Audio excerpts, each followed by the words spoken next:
Good morning students. आज हम लोग बात करेंगे पॉलीजेनिक इनहेरिटेंस के बारे में। तो पॉलीजेनिक इनहेरिटेंस क्या है इसको समझते हैं। जैसे कि हमारे ह्यूमन में देखें, अगर हाइट है या स्किन का कलर है, तो इसमें हम देखते हैं कि जो ये कैरेक्टर्स होते हैं इनमें मोर देन 2 डिस्टिंक्ट अल्टरनेटिव्स होते हैं। तो इसमें मोर देन 2 डिस्टिंक्ट अल्टरनेटिव्स का मतलब क्या है कि ऐसा नहीं है कि हमारा कलर बहुत डार्क या बहुत लाइट होगा। एक रेंज होती है, कई सारे कैरेक्टर्स होते हैं, इनके इन बिटवीन कैरेक्टर्स भी होते हैं बहुत सारे, एक रेंज होती है। तो ऐसे कैरेक्टर्स जो होते हैं ये 3 or more जीन्स इनको कंट्रोल करती हैं। तो when characters are controlled by 3 or more genes, that characters are called polygenic traits are characters, और इनके इनहेरिटेंस को हम लोग बोलते हैं पॉलीजेनिक इनहेरिटेंस।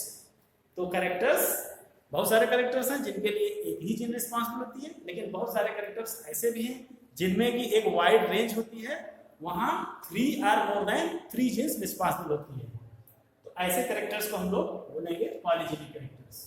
और एक खास बात इसमें यह है कि phenotype reflects contribution of each allele, है ना, कि ऐसा नहीं है कि अगर उसके लिए मोर देन 3 जीन्स हैं या जीन्स के एलील्स हैं, एक जीन के 2 एलील्स होते हैं या 3 भी कभी कभी हो सकते हैं, लेकिन हर एक एलील का उसमें इंपॉर्टेंस है, कंट्रीब्यूशन है। ऐसा नहीं है कि 3 जीन्स हैं तो 3 में कोई एक जीन ही वर्क करेगी, बाकी उसमें वर्क नहीं करेगा या रिफ्लेक्ट नहीं करेगा। सभी जीन्स का बराबर से उसमें कंट्रीब्यूशन होगा, और उनके कंट्रीब्यूशन के बाद जो रिजल्ट मिलता है हमको, वही स्किन का कलर या वही फिनोटाइप हमारा रिप्रेजेंट होगा। ठीक है। और हम कह सकते हैं कि effect of each allele is additive, माने हर एक एलील का जो इफेक्ट आएगा वो एडिटिव होगा, मिल करके आएगा इफेक्ट। ठीक है। तो ऐसे इनहेरिटेंस को हम लोग पॉलीजेनिक इनहेरिटेंस बोलते हैं। मेन चीज इसमें क्या है कि एक से ज्यादा जीन इन्वॉल्व है, ये आप ध्यान रखें।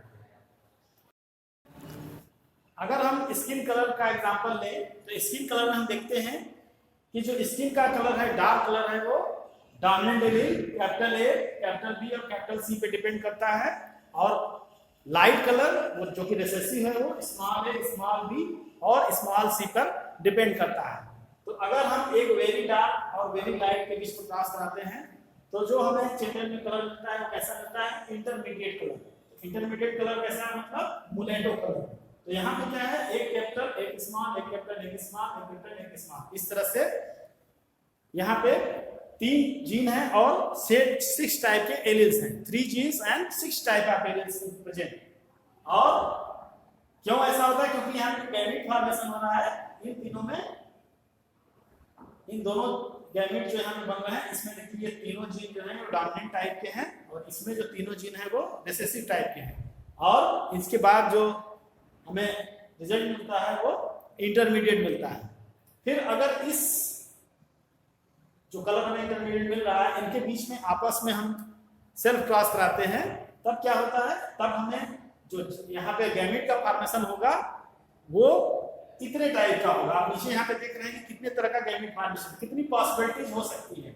अगर कोई इंडिविजुअल है इसके अंदर गैमेट का फॉर्मेशन हो रहा है, तो जो जीन का कॉम्बिनेशन है वो इतना ज्यादा हो सकता है, इतने तरीके का हो सकता है। जैसे पहला है उसमें capital A, capital B, capital C, फिर capital A, capital B, small C, फिर capital A, small B, small C, फिर कैपिटल ए, स्मॉल बी और सी, फिर small A, capital B and C, small A, capital B, small C, small A, small B and capital C, और तीनों small है, A B C तीनों small है।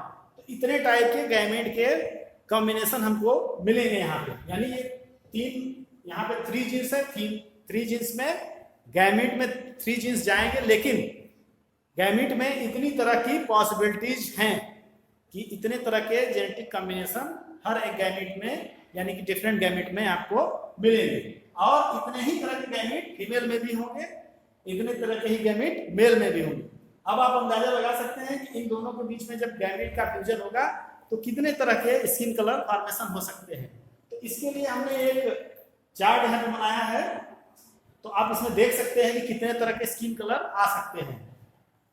तो इसमें जो सबसे लाइट कलर का प्योर लाइट होगा, वो कैसा कितना प्रोपोर्शन, अगर 64 इंडिविजुअल हो रहा है, 64 ऑफ स्प्रिंग हो रहे हैं, उनमें अगर हम रेशियो निकालें तो 1 होगा।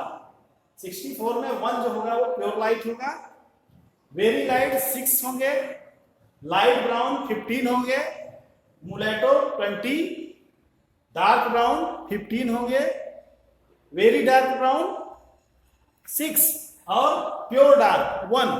ये रेशियो आएगा हमारा, जीनोटिपिक रेशियो आएगा या कह सकते हैं फिनोटिपिक रेशियो आएगा। तो इस तरह से हम इसको अगर ग्राफ में देखें यहाँ पे, तो देखिए यहाँ पे ये वेरी डार्क से चलते हैं या वेरी लाइट से चलते हैं, very light, pure light, pure light के बाद वेरी लाइट, वेरी लाइट के बाद लाइट ब्राउन, मुलेटो, मुलेटो के बाद फिर डार्क ब्राउन, डार्क ब्राउन के बाद फिर यहाँ पे है वेरी डार्क ब्राउन, फिर प्योर डार्क, इस प्योर ब्लैक। ठीक है, तो इस तरह से आपने इसको ग्राफिकली भी रिप्रेजेंट कर सकते हैं।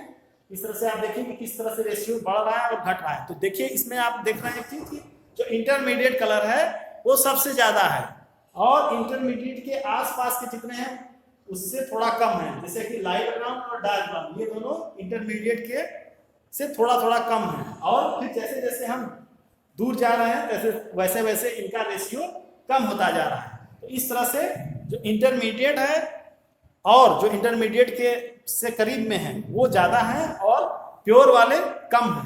तो इस तरह से हमने यहाँ एक पॉलीजेनिक का एग्जांपल लिया। इस पॉलीजेनिक से हमें ये समझ में आया कि पॉलीजेनिक यानी मोर देन 2 जीन्स या मोर देन या 3 या more than 3 genes are responsible for any characters, और उनका जो कॉम्बिनेशन होता है वो किसी कैरेक्टर के लिए रिस्पॉन्सिबल होता है। तो इस तरह से आपने पॉलीजेनिक इनहेरिटेंस को समझ लिया होगा।